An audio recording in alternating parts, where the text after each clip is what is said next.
Sa kung aduna kamoy suliran nga naggumon karon sa inyong galamhan, suwata ka na og ipadala ning atong tulumanon. Kini ang akong suliran. Aron kabuhatan ka na og duwa sa kahanginan og pagatambagan sa mga bulawanong hunahuna.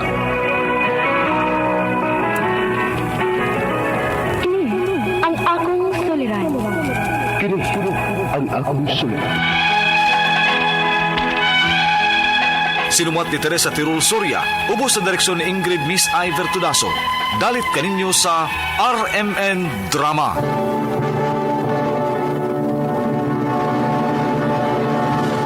Recorded by X Thunder Gaming.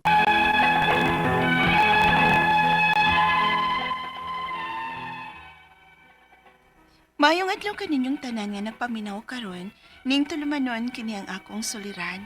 Ilabi na kaninyo Dr. Rene Obra ug Attorney Elaine Bathan. Ingon man sa mga artista nga maghatag og kinabuhi ning akong suwat suliran. Ako si Belen, itago lang ang akong address. Punto legal kining akong suliran. Kabahin kini sa akong kapuyo nga mimaltrato nako. Aron inyong hisabtan, ingon ni ining mga paghita po.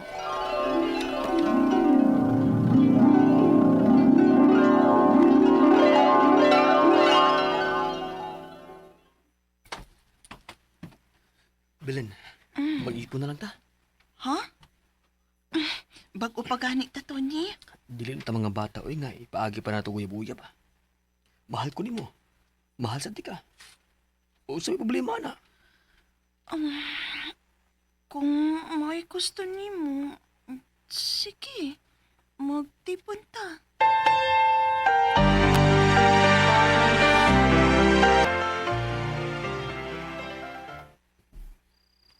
Day, Mm. day, ayos ka to ba? Sa'yo pa kayo. Tony, yung sapa! Nginang manguot man ka? Ano di? Nag-ipon na ko ta. Pisa na! Dili pa ko andam. Naibawgit ka nga na ako'y trauma, anak, di ba? Ako'y bahala na. Dili lagi. Ayaw pagsupot. Dili ka pwede mo palibad na kung pinag-ipon na ta. Tony!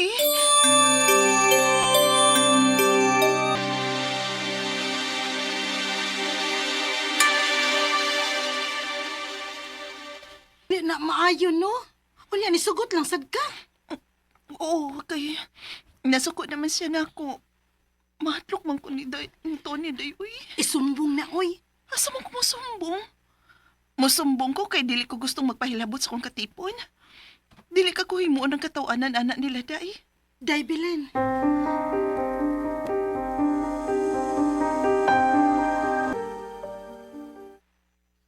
Sugod ka ron na. Di na ako gusto mo gawas ka.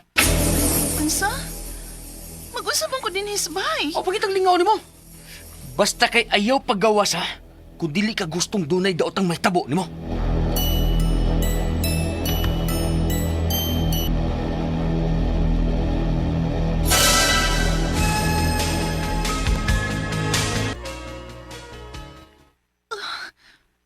Maptos ko?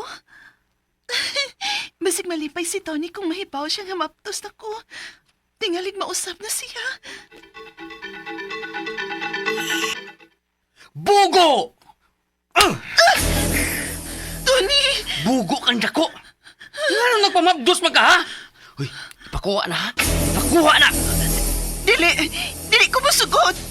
Bahalag biyaan minimo basta kay dili ko di pakuha nga akong anak.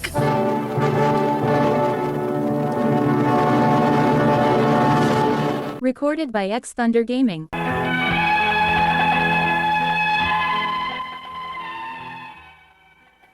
Bisag bago raming Tony, pero gaan na kayo siya og kamot. Sayon ra kaayon niya ang pagdagmal nako, bisan pa og mabdos ko. Hangtod nako. Unya. Dong. Mo trabaho na lang ka ko. Para magatabang ko nimo bas gastuhan din hispay. Wa ko magkilala sa mong tabang lagi. O gusto pa. Di ba man kang dili ko gusto mo gawas ka, di ba? Pero dong, luoy magut kaayong atong anak. Gusto sab na ako siyang isuri nilang mama at papa pa. Ako rin bahala na. Tony.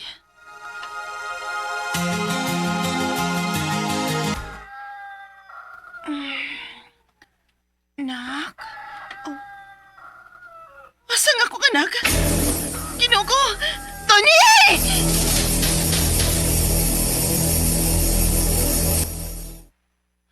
Kalma lang. Usaw na ko pagkalma nga wa man dinhi nga tong anak. Ay, mabantayan ako sa lain eh. Aron wa na kay rason nga mugawas pa. Unsa?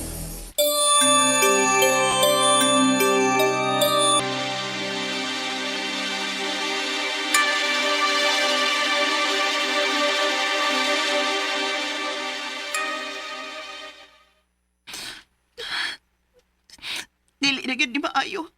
Sobra na. Kinahanglan nga makapangita og paagi nga makaikyas ko gikan dinhi. Mupauli ko sa amo.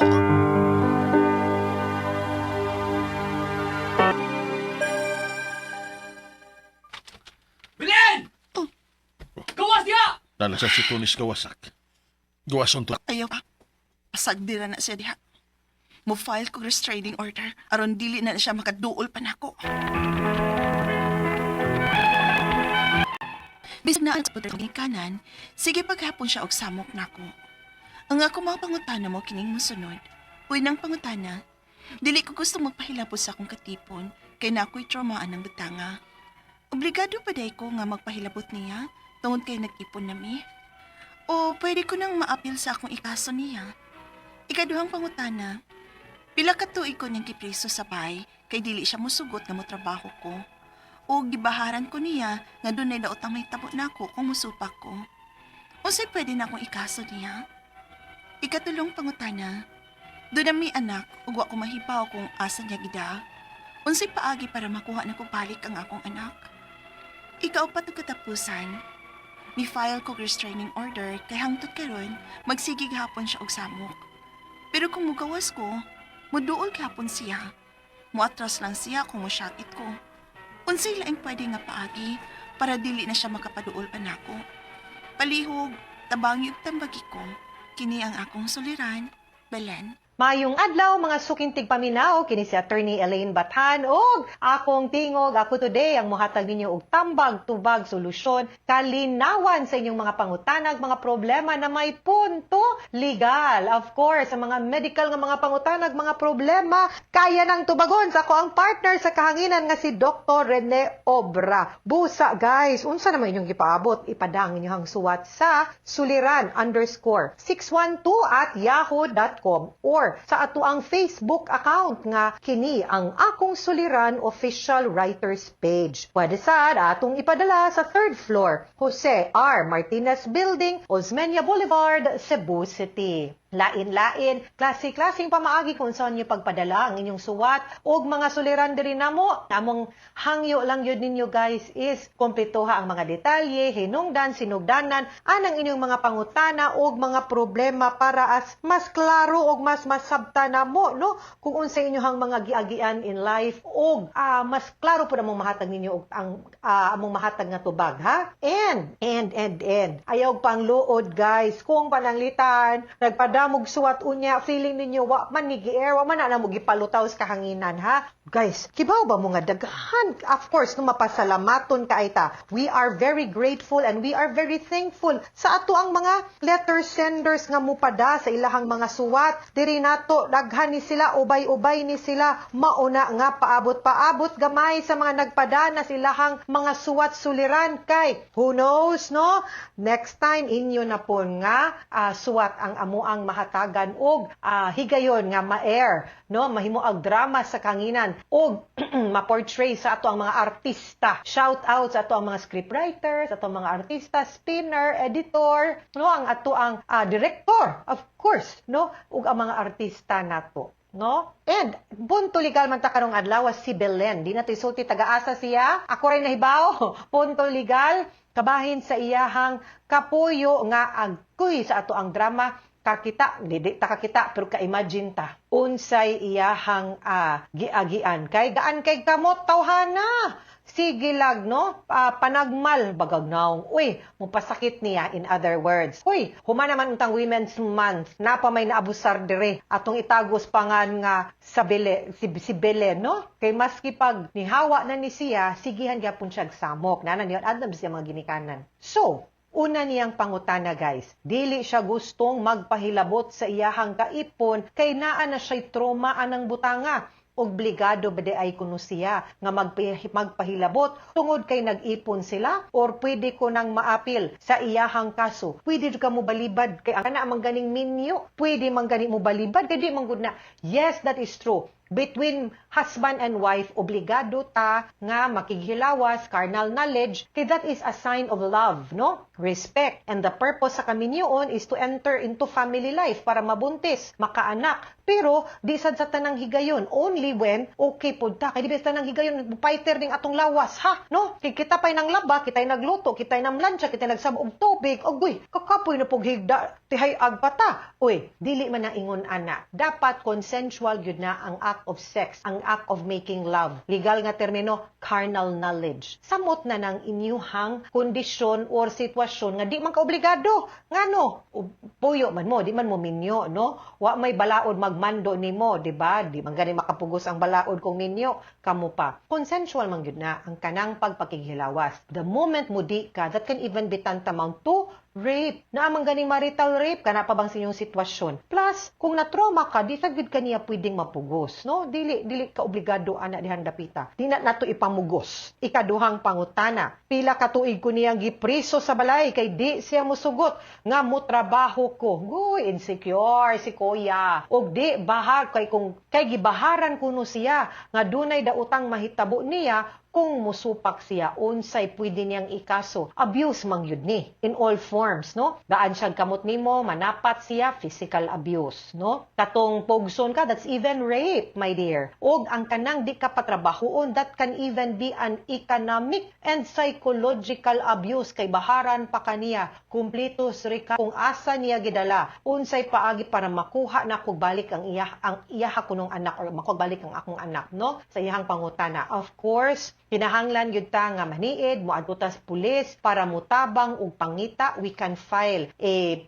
petition for habeas corpus and custody, labi na kay di mo minyo ang primary custody in town sa bata na agyod nimo. Dapat naa nimo ang inyong anak ug dili niya kay ikaw man ang inahan. Pwede ta maka-file og habeas corpus. Hopefully makalocate lang ta og asa siya, at least ihang mga ginikanan baron o diyang parente ug ang kapulisan may mangyud na sila mangita og asa, no? Kay naa man ay mga connection sila dinha. Mudangop na lang gyud ta sa kapulisan ug sa DSWD basin magkinahanglan sadta sa assistance sa usa ka abogado para mutabang natog file og kaso. Ikaupat ug katapusang pangutana, ni file na ko og restraining order kay hangtod karon magsigig gihapon siya og samok. Pero kung mugawas ko, muduol gihapon siya, muatras lang siya kung musyagit ko. Unsay laing pwede nga paagi nga dili na makaduol nako now. Kung naanay restraining order, I think it's called a permanent protection order, either permanent or temporary. Kung temporary pa na, himuon na natong permanent. And ang violation ana kay supposed to be there is a certain distance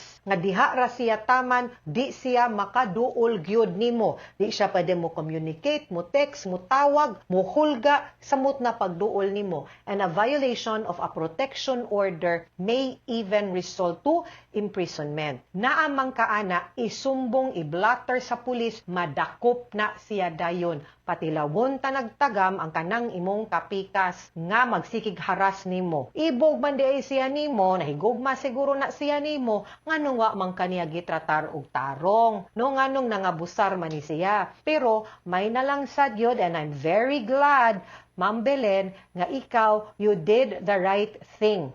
Nga, ning palayo gyud ka niya, ni-decide ka nga muadto ka sa imong mama, nag-file kag temporary restraining order, but I think it's a permanent protection order. No, pero pareho ram na silang effect actually. No, and that is the right thing to do. Ato ala nga i-enforce na to ug makasabot ka kung unsa gyud po ng imong katungod, no? Now that you have a permanent protection order. Violation gani ana guys, kinahanglan gyud nga isumbong naton sa pulis kay pwede gyud sila madakpan or dakpon on that basis, no? And I hope to all the women out there nga naminaw karong adlaw palihog sunda si Belen nga wa mo agwanta, wa mo antos ning lakaw ning biya ning file og protection order, because no woman, why babay, no, deserves to be abused by any man. Learn to say no, and let us always make sure no nga at some point in time we will eradicate and stop any and all forms of violence against women and children. Hunta ang ato ang pagselebrar sa Women's Month dili tungod kay daghang naabusar nga mga kababainhan